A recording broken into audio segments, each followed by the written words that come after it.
नमस्ते, welcome to heat happy energy Amol tarot.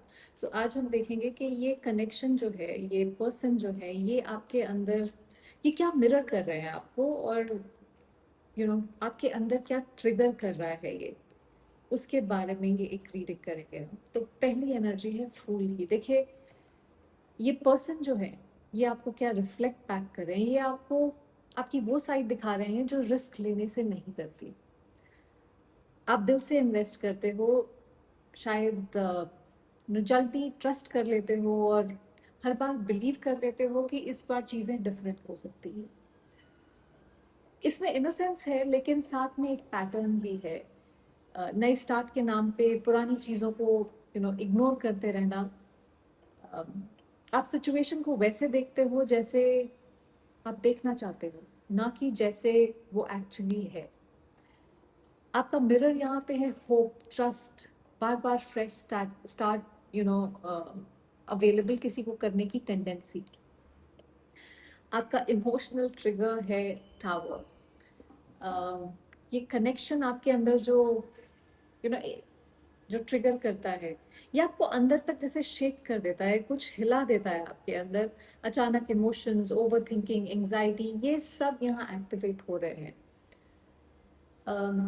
ये सिर्फ प्रेजेंट सिचुएशन नहीं है, ये कोई पुराने फियर्स हैं जो ये कनेक्शन सरफेस पे लेके आ रहा है। शायद कोई फियर है कंट्रोल लूज कर देने का, या कोई फियर है कि चीज़ें तितर बितर हो जाएंगी।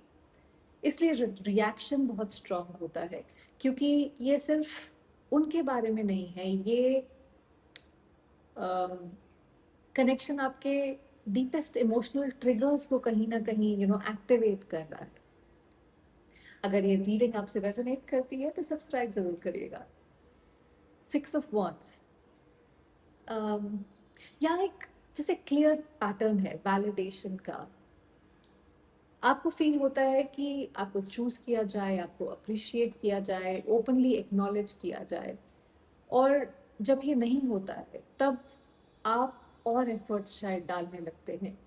जैसे आपको अपनी जगह अर्न करनी पड़ रही है, अपनी वैल्यू दूसरे को दिखानी पड़ रही है कि भाई मैं भी हूँ, मैं तुम्हारी ज़िंदगी में वैल्यूबल हूँ। ये पैटर्न कहीं ना कहीं वहाँ से आता है जहाँ आपने अपनी वैल्यू जो है वो दूसरे लोगों के रिस्पॉन्स से लिंक कर दी है। सो रूट है वैलिडेशन, अपनी वर्थ को एक्सटर्नल रिस्पॉन्स से मेजर करना। 9 ऑफ वॉन्ड्स, देखिए आप अभी जो टॉलरेट कर रहे हैं, जो आपको टॉलरेट नहीं करना चाहिए, आप एग्जॉस्टेड हैं, लेकिन आप रुके नहीं है। हर्ट होने के बाद भी आप इस कनेक्शन को कंटिन्यू कर रहे हैं, आपने अभी भी कहीं ना कहीं होप नहीं छोड़ी है। अ, ये कार्ड दिखा रहा है कि आपको पता है कि ये इजी नहीं है, आपको पता है कि आपको बहुत सारे चैलेंजेस अभी तक आपके सामने आए हैं। शायद आप दोनों के बीच में डिस्टेंस भी हो, ये 9 ऑफ वॉन्ड्स की एनर्जी है, तो फिर भी आप होल्ड करके बैठे हुए हैं उस कनेक्शन को, एक होप को। आप बाउंड्रीज फील करते हैं, पर उन्हें एनफोर्स करने में कहीं कोई हेजिटेशन है। जैसे आप खुद को प्रोटेक्ट करने से पहले कनेक्शन को प्रोटेक्ट कर रहे हैं। सो आप अपनी लिमिट्स क्रॉस होने के बाद भी सिचुएशन को अलाउ कर रहे हैं आपके यू नो आसपास आने का। वहाँ पे एक चीज़ है जो आपको टॉलरेट नहीं करना चाहिए। 9 ऑफ पेंटिकल्स, देखिए ये जो कनेक्शन है, ये आपको एक क्लियर लेसन दे रहा है सेल्फ वर्थ विदाउट वैलिडेशन का। आप ऑलरेडी कंप्लीट हैं, आपके पास ऑलरेडी सब कुछ है, आप वैल्यूबल हैं, आपने अपने ऊपर बहुत काम किया है। आपको किसी के अप्रूवल की ज़रूरत नहीं है यहाँ पे अपनी वैल्यू को फील करने के लिए। जब आप खुद के साथ सिक्योर होते हैं, जब आप अपनी वैल्यू अंडरस्टैंड करते हैं, तब किसी भी कनेक्शन को अलग नज़र से देखते हैं। एक नीड वाली सिचुएशन में नहीं रहते हैं, आप चॉइस के हिसाब से दूसरे इंसान के साथ होते हैं। लेसन यहाँ पे इंडिपेंडेंस और सेल्फ वर्थ का है, बिना किसी एक्सटर्नल वैलिडेशन के। एस ऑफ वॉन्ड्स, देखिए अगर जब आप अपना ये पैटर्न समझ लें कॉन्शियसली और चूज करें, तो एक नया स्टार्ट, एक फ्रेश स्टार्ट हो सकती है। अगर अगर आप कॉन्शियसली चूज करें इस पैटर्न को ब्रेक करना, करने का। ये इम्पल्सिव नहीं होगा, ये अवेयर होगा। आप रिएक्ट नहीं करेंगे, आप डिसाइड करेंगे। और इस बार जो बिगनिंग आती है उसमें क्लैरिटी होगी, डायरेक्शन होगा, सबसे इम्पोर्टेंट सेल्फ रिस्पेक्ट होगा। आप ये 9 ऑफ पेंटिकल्स की एनर्जी में वापस आएंगे। एक अलाइन नया स्टार्ट जब आप कॉन्शियसली चूज करेंगे। देखिए, आपको लग रहा है कि ये कनेक्शन कॉम्प्लिकेटेड है, पर ये कॉम्प्लिकेटेड नहीं है, ये एक्चुअली कंसिस्टेंट है। Same feelings, same confusion, same ending हर बार। और जब कोई चीज़ इतनी कंसिस्टेंट हो तो वो कोइंसिडेंस नहीं होता है, वो डिज़ाइन होता है। बस सवाल ये है कि ये डिज़ाइन आपका है या इसमें आप फंसे हुए हैं।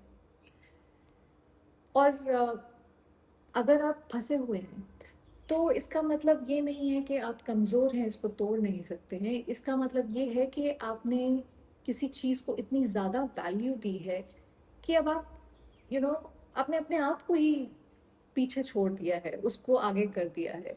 और ज़रूरी नहीं है कि हर इंसान वो सेम डेप्थ से फील करे जैसे आप फील कर रहे हैं, राइट?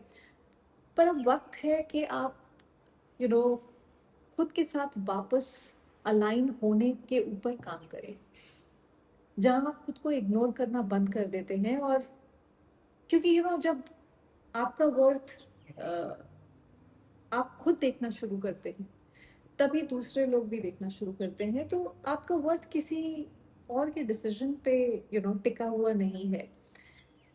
आपका वर्थ ऑलरेडी सेट है। कोई आपको चूज करता है या नहीं करता है, उससे कोई फर्क नहीं पड़ता है। और जब आप अपने आप को चूज करना शुरू करते हैं तो फिर कनेक्शन सेम रहे या ना रहे, आप कभी वापस वही वर्जन नहीं बनते जो उस जगह पे फंसे हुए हो।